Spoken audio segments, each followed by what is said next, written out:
Welcome to VinFast Talks, the show where we keep you plugged in, supercharged, and ready to roll in all things electric vehicles. I'm Bacani, and we are so excited to talk about anything EV. We're sparking up conversations about the EV industry, the future of transportation, and why the buzz around electric vehicles isn't just about batteries. It's also a revolution. For today's guest, we have back the ultimate mix of automotive and fashion, Justin Buzzhype. Hi guys, it's me Santos. again. We have content creator and motoring influencer Chenee. Hi. Hey. We have race car driver and Manila Standard motoring editor Milo Rivera. We're back. And YugaAuto senior editor Pablo Salapantan. Salute. Salute to the public. Next episode, may sarili na. Why did I do that? And finally, motoring enthusiast Alex BanaweBoy Lim. Hi guys. Hey. Good day everyone, we're back for another episode of VinFast Friends. And today I have a special surprise for all of you. We are Nagkakakotse playing... na kami? Guys! Gusto mo yan? Yellow, please. Dips. Today we're playing a game called Yes or No. Yay! Ping pong or yes or no. Pag yes, green. Pag no, red. Red. Madali ba? colorblind. Kumain ka Oh na my ba? gosh, parang kung colorblind. Basta pataas, Mahal mo thumbs pa ba? up. And Mahal mo ba? And then dapat, you explain your answer, di ba? Para alam ng audience natin what you really think. Okay, practice muna tayo. Parang kinabahan Oh, dito there. ako. Kabado. Personal ba to? Okay, first one. Do you believe that love is blind? Uy. Ganon, sometimes. Someone answer first. Pwede. Oh yeah. Pwede. Hindi, yes or no lang. Okay, O, ano? so yes. 3, 2, 1. It's a yes. Oh, lover boys Lahat and in girls love pala yan. tayo. Lahat in love. Lahat kayo Lahat kayo blind. At least hindi colorblind. So at least alam niyo yung pwede niyo isagot. We're learning so much about each other today. So I want you to drop it down para surprise. Ready na ba? Game na ba kayo? No Game na. No totoo. copying, ha? No copying, ah. May quiz. Okay, guys. Do you believe in global warming? Ay! 3, 2, 1, go! Green ba lahat? Yeah. Oy! Bro.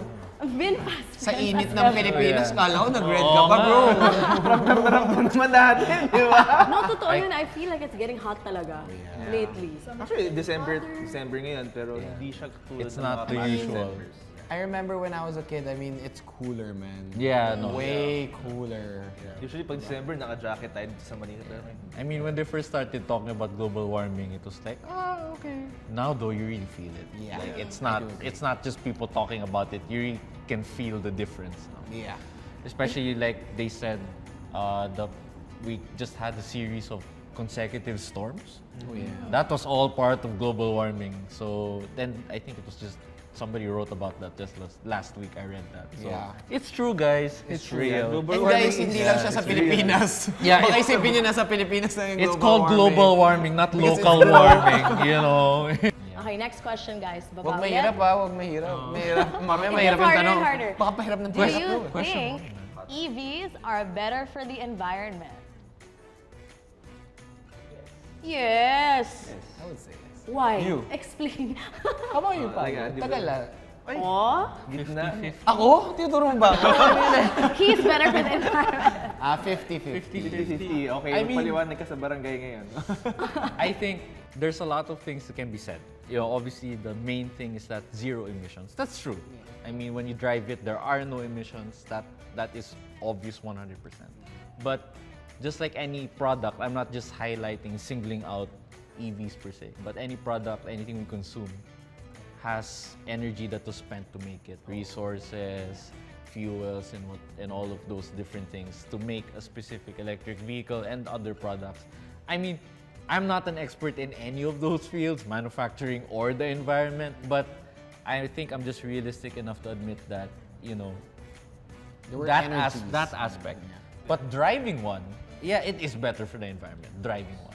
But Malaki naman yung difference yeah, compared yeah. sa... But You didn't say no, bro. It's just social. yeah, it's just like yes and no. Yeah. Color green pa rin. There's no yellow eh. There's no yet. There's no yellow. For those that answered green, what do you think?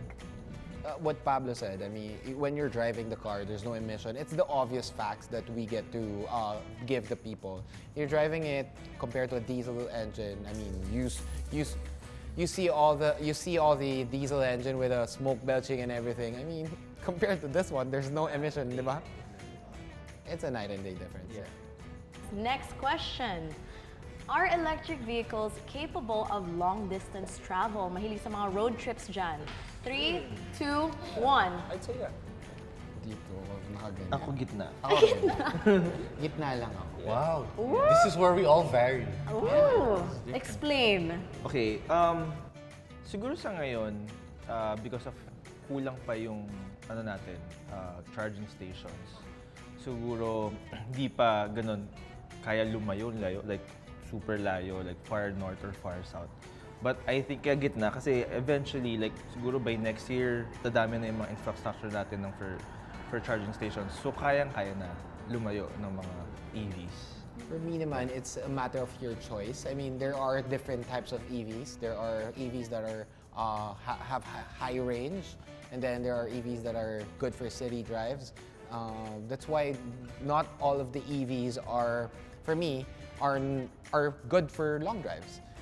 If you get an EV that has like a 200, 300 kilometer range, and then you'll have that, of course, option of having a 500 kilometer range. Those are for the longer Tama. period of travels and everything. Depende sa gamit. Depende Paano rin sa talaga gamit. gamitin. So akin, more on, but of course, like if you think of it in other countries, they have like charging ports in highways already. So eventually this will go up, I'm pretty sure. I guess it also depends on what you mean by long distance travel. Are we talking of a 500 kilometer travel? Are we talking of 300 kilometers, 200? Yung typical tanong ng Pinoy, aabot ba ng Baguio? Baguio. Let's go with that. Pero for sure, yung ngayon, aabot yung mga EV sa Baguio kasi may mga charging stations sa Rosario. And It's in a Baguio. fast charger. Oh, and I think it's also what the industry has done is they've set the expectations pretty clearly. Na pinapakita naman sa mga end user, okay, this car is capable of this range. This car is capable of this range. So, having said that, you get to plan your trips out more properly. So, I think it's a yes. I believe it's a yes, regardless, because kitang-kita naman sa kotse, ito lang kaya niya. Okay, from here, ito gagawin. And ito plano ko. if I may add to their points, although my answer was this, because you're seeing how brands are differentiating it. Like he mentioned earlier, there are cars with specific number of ranges, one for long range, one for short range. If you look at the VF3, it's obviously proportioned to be a city vehicle. So the range is perfect for the city. If you're buying this, you're consigning yourself to the fact that this is a city EV for you. VinFast has the VF5, it's a little bigger, more range. For a little bit further out of the city, then you have the VF7 and the VF9. These are big vehicles for more people because you're supposed to take them on longer journeys. So that's how they've differentiated it, and that's what I like about VinFast is that they're offering it that clear cut. So it's a VF3 means okay, that's city, and then Yung you mga see it, kanya-kanyang it's easy. purpose. Yeah. That's the way I see it. Tsaka you should do your own research Yeah, when it's when important. trying to look for a car for you or your family or what purpose it's for. Yeah. Like that. So next one we have, do you think the Philippines is ready for EV? Actually, I'm gonna be a radical in this one. Mixed up I'm gonna be tayo. radical here. What do we think? I'm gonna go with no. Who went with oh? Okay, so we have a debate. We have a debate here kasi... Tutukan to. Can I abstain? Abstain. Once again, sino yung yes? Chenee.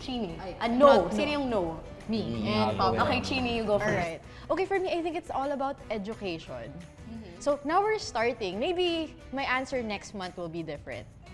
Kasi parang feeling ko people are not ready na. Oh, parang I still get comments on my videos na, why am I gonna go EV if it's 30 minutes to charge in a charging station?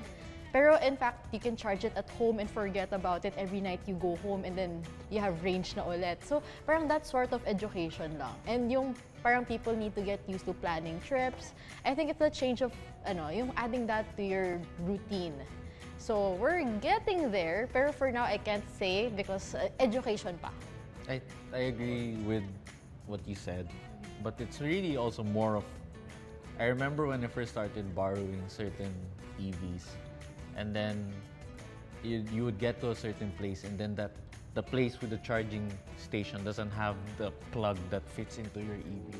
I didn't know that, but I had already consumed a big amount of energy to get to that place, only to find out that I can't charge there. So paano ka umuwi? I prayed. No, but that's exactly goes with the education. So in line with what Chenee said, that's the reason why I don't believe as of yet.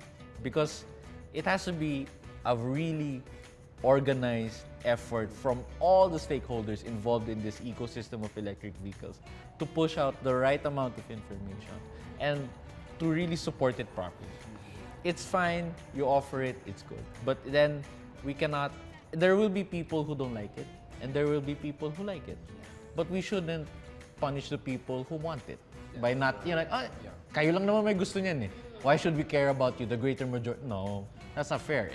That's not fair. So I believe that if you want an EV, if we want the Philippines to be EV aware, is how I would like to call it, then everybody needs to help out in that aspect. I'll share a quick story. Kasi our line of work naman involves testing certain vehicles out.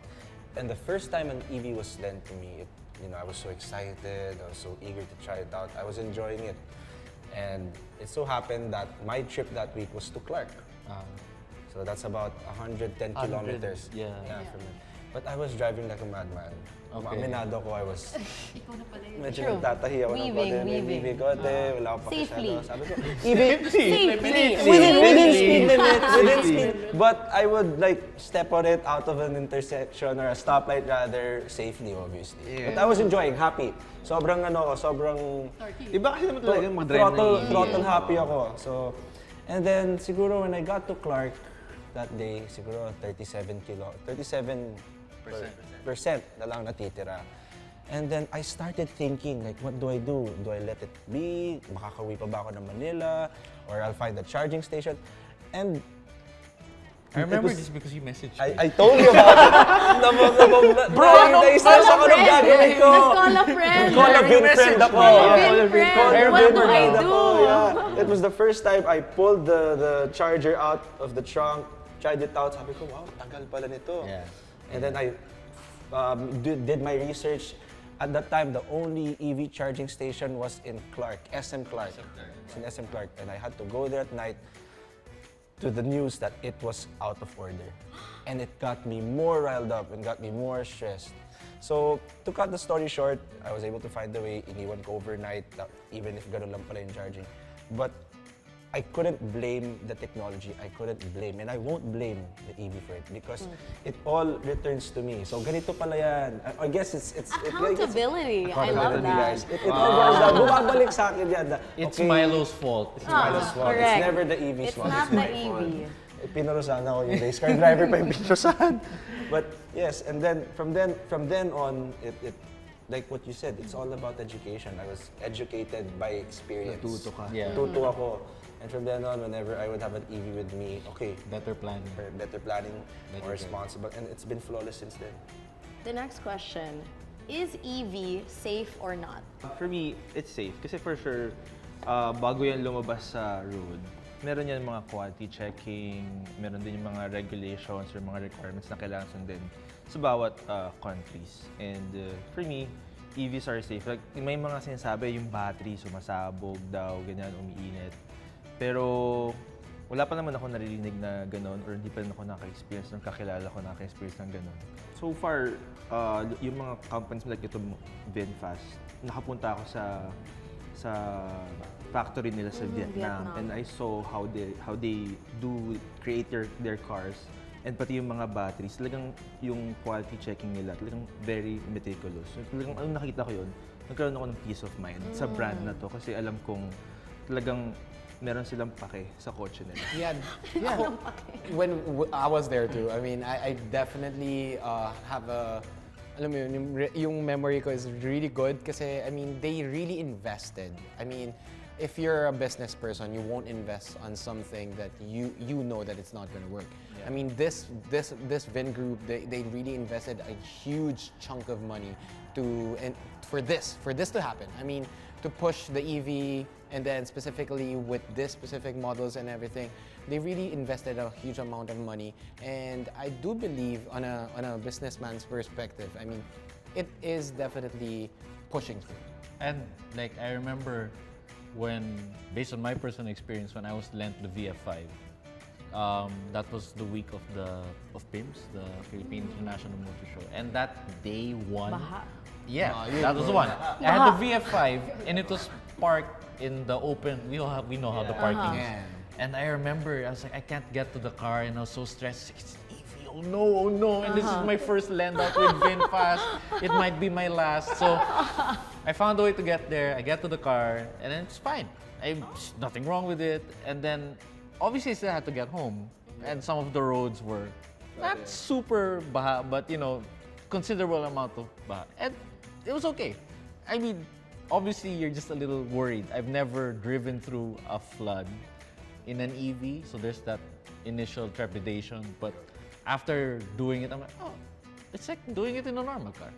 I mean, obviously I don't recommend that go do it tomorrow, but like, I'm sure they took all of those things into account when building the car. It's so funny because when you say electric vehicle, automatically, bawal mabasa. Kasi may plug. At saka may battery. So as Pinoys, makuryente ka. So thank you for bringing that up. That gave me peace of mind too. Oh, okay, guys. Do you think that people should consider purchasing an EV? Yes. It depends. Yeah. It depends. So those that are yes, let's share what the advantages of an EV are. For me, as I've said a while ago, Filipinos aren't. I gave that a thumbs down, but I'm a huge fan of EVs, guys. I mean, I am definitely a fan. And to add to this, I think I would push you to buy an EV because of the benefits of it. I mean, the quietness, firstly. I love the peaceful drive. I mean, the benefit for the global warming and a lot of things that gives you that push to shift to an EV. But somehow the infrastructures. I know, I'm pretty sure big conglomerates here in the Philippines are pushing through with the investment already for the Philippines EV market to grow. And I do believe that maybe one day VinFast or Vin Group really invests this more for the infrastructure here in the Philippines. And for me, I really do love the EV itself. I do love to drive an EV, even though I do modify cars with ICE cars. But EV is a different type of car. It's not, you cannot compare it, the comfort, the comfort, the quietness of driving it compared to an ICE.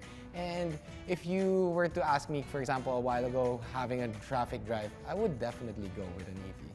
Ako, I think people naman, lalo na yung mga Pilipino, are ready for EVs. Kaya ako gusto ko talaga magkaroon ng EV. Kasi one, it's very peaceful pag na-drive mo siya. Saka iba yung experience driving an electric car. Yung power nandoon, tapos yun nga, makakatipid ka. So for me, I would highly suggest people to purchase an EV. Kasi ito na yung future. I mean, we have to adapt to the future. I mean, nakwento ko nga a while ago, like, the first time I had an EV with me, I was very throttle happy. Because I love the torque, I love the power, yung output niya. Okay. Tsaka yung VF3 rear-wheel drive yun. Diba? Sarap i-drive yan. Sarap i-drift. Kaya, diba? Game, diba? But yeah, the torque for one, even if, let's say, it's silent, you still feel the sensation of your acceleration. And as a race car driver or who loves to drive fast in general, I would say, it adds that sensation, it adds that thrill, it adds that spectacle when driving. Of course, there's a difference, but you get accustomed to it naman eh.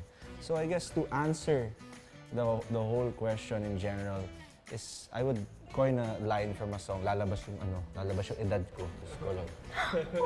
I love you more today than yesterday, but not as much as tomorrow.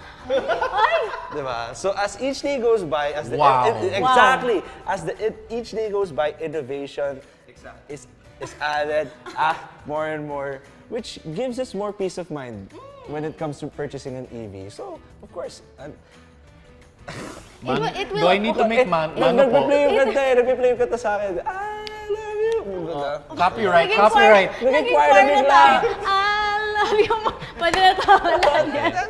Okay. So that's Yeah, true. it's a matter of embracing it in due time. You may not want to buy one today, but I am very, very sure come time it will be a primary option for almost everybody.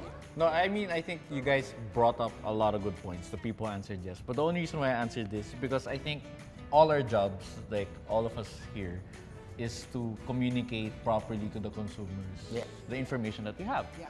So I feel that it's my responsibility as a motoring journalist to say that the only reason why I didn't say yes 100% is because it's ultimately down to them. Yeah. Oh, yeah. You We don't know what you want Yeah, or need. you have to think about your life. How does it apply to you? How will it fit your Yung needs? purpose eh.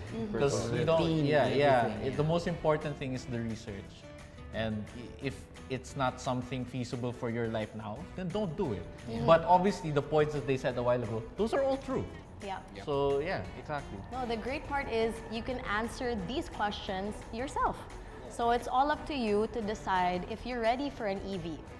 Thank you so much for joining us, guys. I love how we've had varying answers, but also we had ones that are correct. So big round of applause with us. With our Did we love high this five, high episode? five, high five, high Yes. five. High Did you five. like the show? Thumbs up naman dyan. Thank you so much for joining us in this episode of VinFast Talks.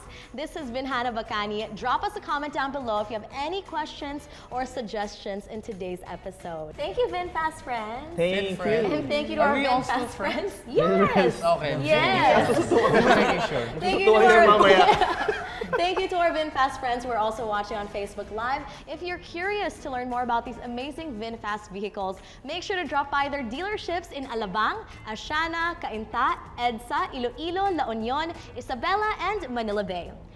Let's go green, drive electric, and be part of the change for a cleaner, brighter future.